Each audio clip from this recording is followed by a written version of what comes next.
नमस्कार दोस्तों, ज्ञान चैनल में आपका स्वागत है। आज हम जिस विषय पे चर्चा करेंगे वो है मीडिया का कल्चर से क्या संबंध है और इसके अलावा हम बात करेंगे कल्चरल इम्पीरियलिज्म के बारे में, माइनॉरिटीज़ का कैसे रिप्रेजेंटेशन मीडिया करती है, कल्चरल इंटीग्रेशन, कल्चरल एकता और अनेकता, डिसइंटीग्रेशन के बारे में बात करेंगे। इसके अलावा मल्टी एथनिक जो सोसाइटीज़ हैं, उसके अंदर मीडिया कंटेंट का क्या इफ़ेक्ट है, उसके ऊपर बात करेंगे। तो चलिए आज का क्लास शुरू करते हैं। सबसे पहले हम समझते हैं कल्चर क्या है। कल्चर क्या है? कल्चर एक ये है वे ऑफ लाइफ, एक मतलब जीने का तरीका है, जो कि कुछ लोगों के ग्रुप मतलब लोगों का समूह हो, वो भी हो सकता है। वो किस तरह से कोई काम करते हैं, किस तरह से कोई फाइन आर्ट्स, ह्यूमैनिटीज़ इनमें सब में कैसे-कैसे काज करते हैं, उनको सबको जो है हम कल्चर बोल सकते हैं। कल्चर जो लोगों को इफ़ेक्ट करता है, जो एक्टिविटीज़ होती हैं उसमें जैसे उनके लैंग्वेज होते हैं, उनके रिलीजन होते हैं, उनके सोशल हैबिट्स होते हैं, कौन सी म्यूज़िक या आर्ट्स को फ़ॉलो करते हैं, ये सब जो है कल्चर से ही रिलेटेड है। अगर हम कल्चर शब्द का इस्तेमाल किस तरह से ये कहाँ से आया इसकी अगर बात करें, तो ये जो है लैटिन टर्म कोलेरे से बना हुआ है। कोलेरे का मतलब होता है कि ज़मीन से जुड़ा हुआ आदमी। कल्टीवेट करना और जैसे नर्चर करना, जैसे हम एक बीज बोते हैं तो उसके बाद अब वो उग जाता है, तो उसके बाद हम उसको नर्चर करते हैं, उसका देखभाल करते हैं, उसका लालन पालन करके उसको एक बड़ा वृक्ष बनने को मदद करते हैं। तो ये कोलरे वर्ड से कल्चर आया है। कल्चर के अगर हम एग्जाम्पल की बात करें तो हमारे कस्टम्स, रीति रिवाज, कानून, पहनावा, हमारा अपना आर्किटेक्चरल स्टाइल, हमारे अपने social standard, religious belief, traditions, ये सभी सब कल्चर के ही हिस्सा हैं। मीडिया कल्चर की अगर हम बात करें तो मीडिया जो मास मीडिया ने जो इन्फ्लुएंस डाला है लोगों के ऊपर जो है,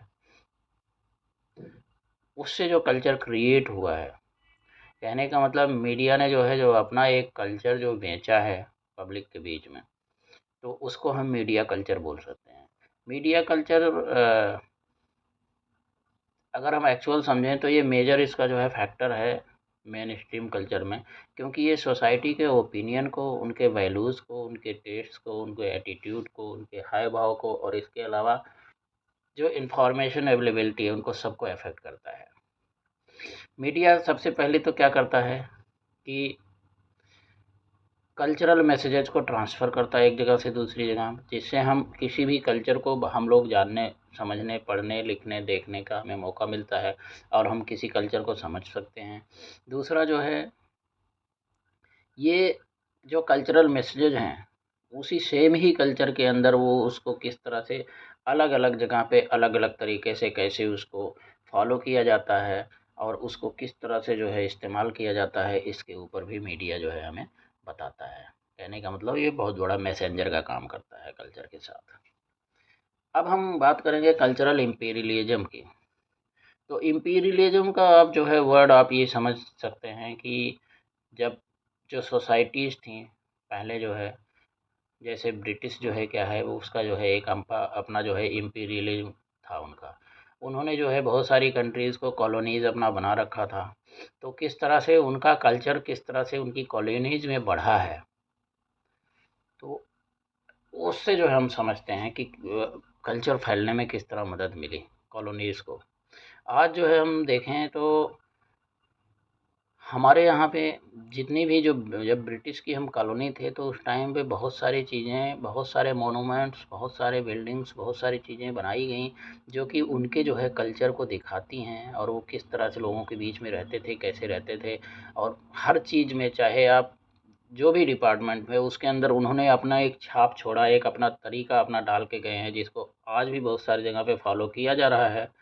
तो वो सब हम अगर उसको देखें तो उनका जो है एक कल्चर है जो हमारे ऊपर आज भी हावी है। और ये खाली इंडिया के ऊपर ही नहीं है, अपितु जितने भी देश थे जो कि उनकी कॉलोनी थे, वर्ल्ड की जितनी भी कंट्री, उनमें सब में उन्होंने अपने कल्चर को परोसा है।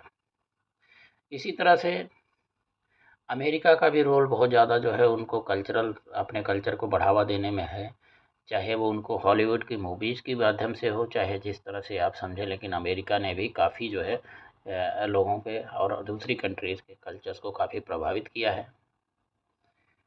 अब हम जो है ग्लोबल कल्चर की बातें करते हैं। ग्लोबल कल्चर कल्चर की अगर हम बात करें तो इसमें मल्टीनेशनल कंपनीज जो है, नॉन गवर्नमेंटल कॉरपोरेशन है, इन्हें जो है इन्होंने बहुत ज़्यादा जो है ग्लोबल कल्चर लाया है। एमएनसी कंपनी जो होती हैं उनके अंदर आप देखेंगे तो उनका एक कल्चर अलग ही फॉलो होता है। जो नेशनल कंपनीज होंगी, राष्ट्रीय कंपनियां, और उनके बीच में बहुत फ़र्क होता है और वो जो है ग्लोबल कल्चर को फॉलो करते हैं और उसके अंदर सबसे ज़्यादा अगर हम देखें तो इफ़ेक्ट है वो अमेरिकन कल्चर का। वो अमेरिकन बिजनेस मॉडल और उनके कॉरपोरेशन को बहुत ज़्यादा जो है फॉलो करते हैं। और वो अगर हम देखें तो 2008 में एक स्लम डॉग मिलेनियर मूवी आई थी जो कि एक्चुअली आधारित थी कि मुंबई के एक स्लम एरिया के ऊपर आधारित थी। उसका जो मेन कैरेक्टर थे वो स्लम एरिया के रहने वाले थे और अपने जीवन में उन्होंने कैसी कैसी क्या क्या उतार चढ़ाव और किस तरह से उन्होंने एक उनको लर्निंग हुई, जो उन्होंने चीज़ों को सीखा था, उसके ऊपर ही पूरी मूवी बेस्ड थी। लेकिन उसने मूवी ने ऐसा नहीं है, इंडिया को दिखाया ज़रूर था, लेकिन इंडिया का जो कल्चर था, जो स्लम्स थे, उनको पूरे वर्ल्ड में हर जगह पे फैला दिया था उस मूवी के माध्यम से, क्योंकि वो मल्टी लैंग्वेज पिक्चर थी। इंग्लिश में एक्चुअल बनाई गई थी, उसके बाद उसको हिंदी वर्जन और बहुत सारे वर्ड के अलग अलग लैंग्वेजेज में बनाया गया। और वो जब उसने ऑस्कर में इतना ज़्यादा जो है 7-8 प्राइजेज जब जीता था तो उसका इतना ज़्यादा फेम हो गया था कि पूरे वर्ल्ड के हर एक लैंग्वेज और हर एक तरह के लोगों ने उस मूवी को देखा था और उससे आप समझ लीजिए कि कल्चरल इम्पैक्ट बहुत ज़्यादा ज़रूर हुआ होगा। अब हम बात करते हैं कल्चरल हेजेमनी की। कल्चरल इम्पीरियलिज्म से ही जो है धीरे धीरे कल्चरल हेजेमनी की भी बात आती है। कल्चरल हेजेमनी में इसमें एंटोनियो ग्रामेस्की जो कि एक इटालियन फिलोसोफर थे और क्रिटिक थे, उन्होंने बहुत ही ज़्यादा स्ट्रांगली जो है कार्ल मार्क्स की थियरी को अडॉप्ट किया था और उन्हीं के ही कैपिटलिज्म की थियरी के अगेंस्ट जो कार्ल मार्क्स की जो है जो थियरी थी, उसके ऊपर जो है उन्होंने काफ़ी काम किया और उसको जो है किस तरह से कल्चर और का इफ़ेक्ट किस तरह से हुआ है और किस तरह से उसने जो है सोसाइटी को इन्फ्लुएंस किया है मीडिया के माध्यम से, इसके ऊपर उन्होंने अपना खुद का एक थियरी बनाया था और उन्होंने जो है बहुत सारे उसके ऊपर आर्गूमेंट दिए थे और जो कि काफ़ी फेमस हैं। ग्रामेस्की की जो बिलीव थी उसमें मार्क्स का आइडिया जो है मेन उनका एक हर्ट का काम करता है।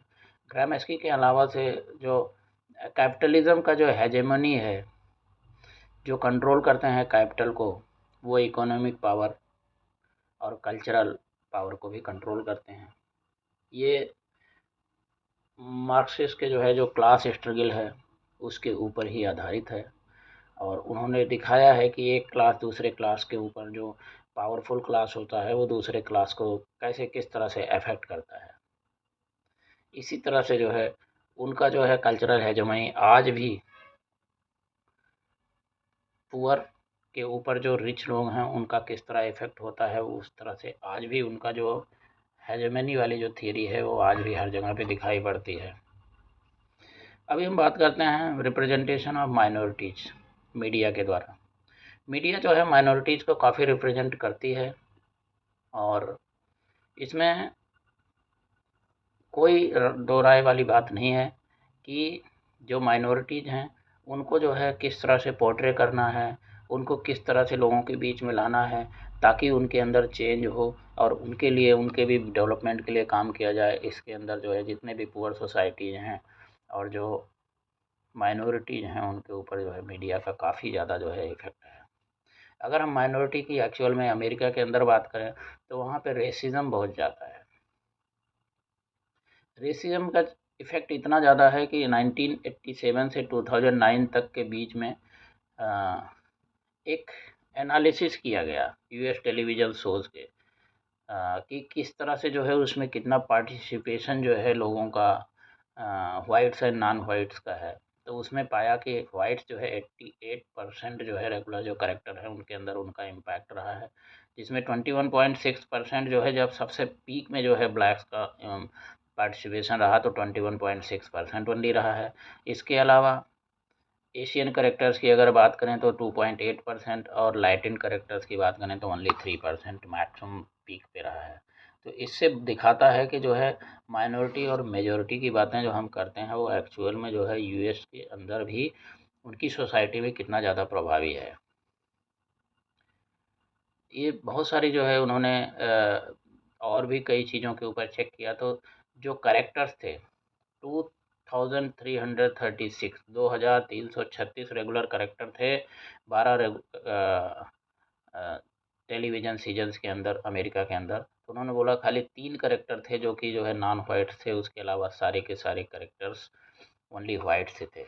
इसके अलावा और भी एक यूएलसीए कॉलेज का जो है सोशल साइंस डिवीज़न है, उसने हॉलीवुड डाइवर्सिटी रिपोर्ट एक पब्लिश किया था, जिसके अंदर ये दिखाया गया था कि जो लोग जो व्हाइट्स ही जो इस पिक्चरों को लिखते और डायरेक्ट करते थे उसके अंदर व्हाइट्स का पार्टिसिपेशन बहुत ज़्यादा था, जबकि जो है उन पिक्चरों को जो कि नॉन व्हाइट्स ने जो अब लिखा हुआ था या फिर डायरेक्ट किया था उसके अंदर काफ़ी अच्छा इम्पैक्ट और काफ़ी अच्छा जो है कंट्रीब्यूशन जो है नॉन व्हाइट्स का भी था।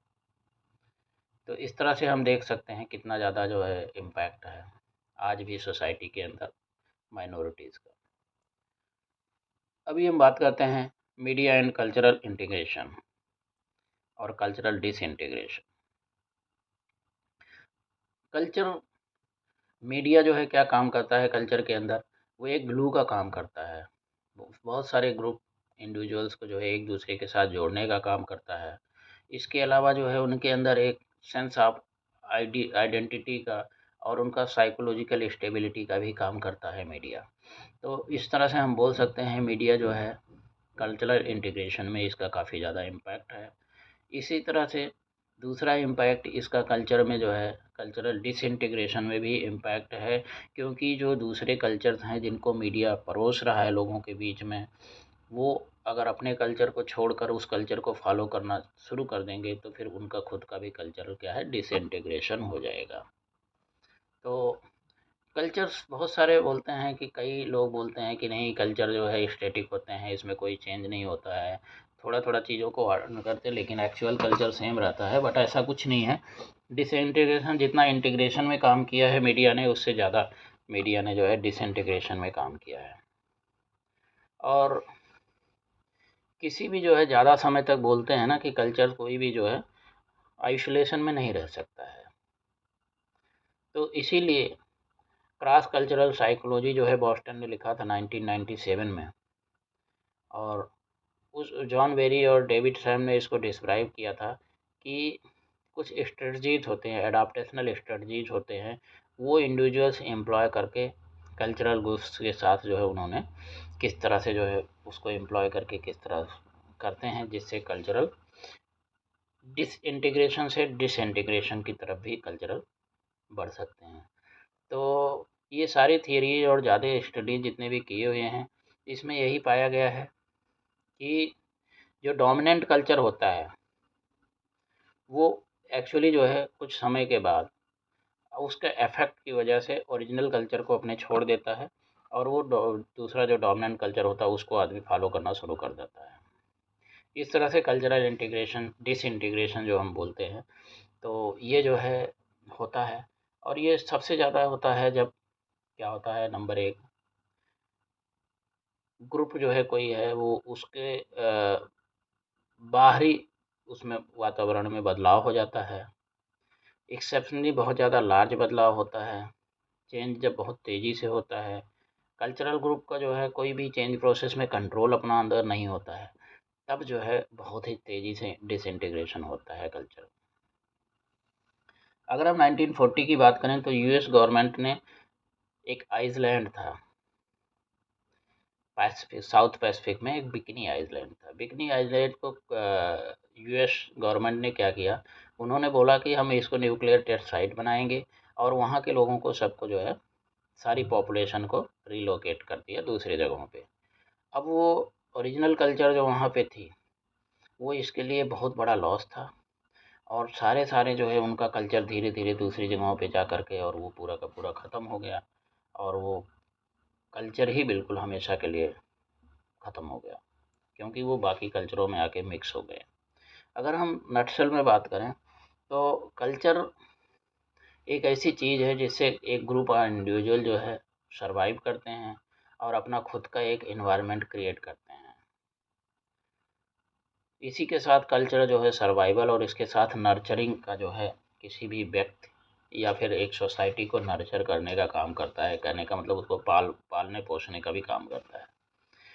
कल्चर्स में सबसे बड़ा जो है डिसइंटीग्रेशन के कारण यही होते हैं कि जब क्वालिटी ऑफ लाइफ आपकी डाउन होती है, आप दूसरे कल्चर्स की क्वालिटी ऑफ लाइफ अगर अच्छी होती है तो आप उसको फॉलो करने की कोशिश करते हैं, अपनी लाइफ के ऊपर उसको हावी कर लेते हैं, जिसकी वजह से धीरे धीरे वो आपके कल्चर के ऊपर हावी करती है और इसके साथ साथ जो है आपका कल्चरल डिसइंटीग्रेशन हो जाता है।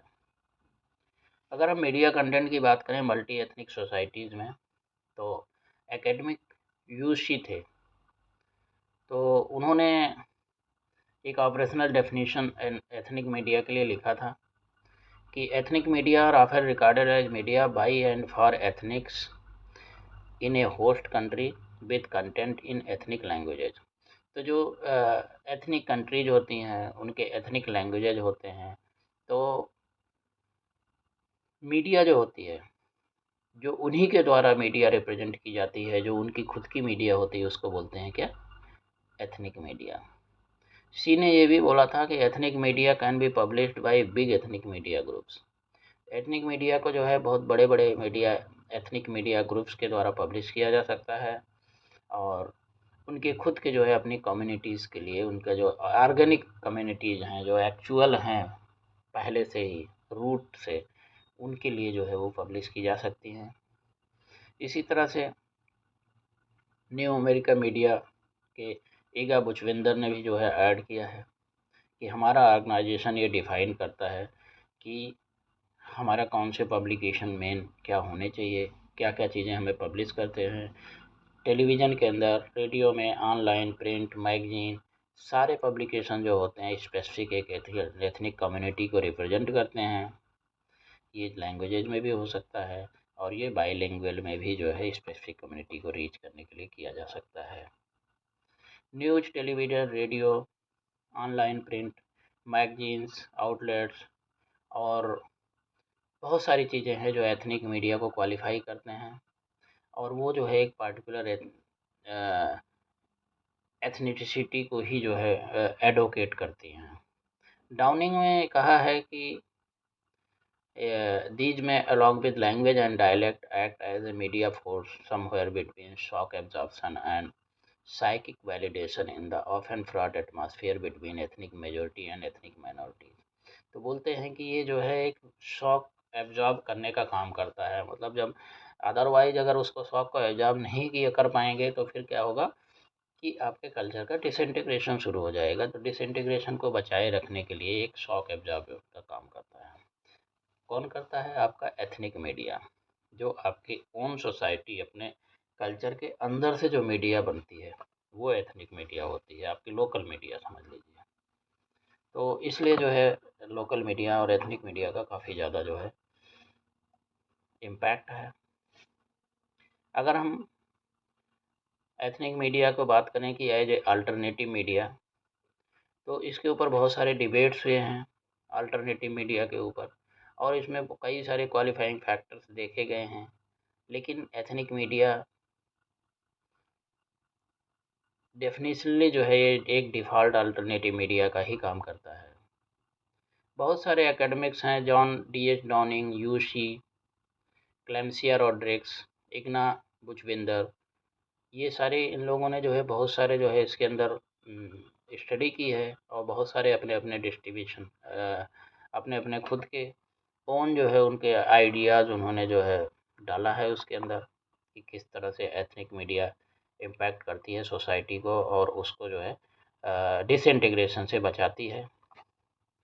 यूसी ने बहुत सारे इसके ऊपर काम किए और उन्होंने जो है अ, ये बोला है कि अल्टरनेटिव मीडिया जो रोल होता है एथनिक मीडिया, उसमें उसमें क्या है कि रेफ़रेंस सबसे ज़्यादा जो रेफ़रेंस किया जा सकता है वो क्या है कि individual place of origin, individual कहाँ से कहाँ से रहने वाला है, कहाँ से उसका ऑरिजिन कहाँ से है या कहाँ पैदा हुआ, उसका हिस्टोरियल इवोल्यूशन जो है उसकी सोसाइटी का क्या है, प्रोडक्शन प्रोसेस क्या है, डिस्ट्रीब्यूशन पैटर्न क्या है, ओनरशिप कैसा है, सेल्फ आइडेंटिटी कैसे है, प्रॉफिट या नॉन प्रॉफिट ऑर्गेनाइजेशन, ये अल्टरनेटिव या कमर्शियल है, या फिर जो है उसके बीच में है कि कमर्शियल और जो है नॉन प्रॉफिट और प्रॉफिट दोनों के बीच का है। तो और उसके अलावा इसके अलावा पावर ग्रुप्स के बीच में इनका क्या जो है कनेक्शन है। तो ये सारी चीज़ें जो है आपकी इन एथनिक मीडिया को कितना प्रभावी होगा या वो अल्टरनेट मीडिया का काम करेगा, ये इन सब चीज़ों के ऊपर डिपेंड करती है। तो आज हमारा मीडिया एंड कल्चर का क्लास यहीं पे समाप्त होता है। Thank you. जय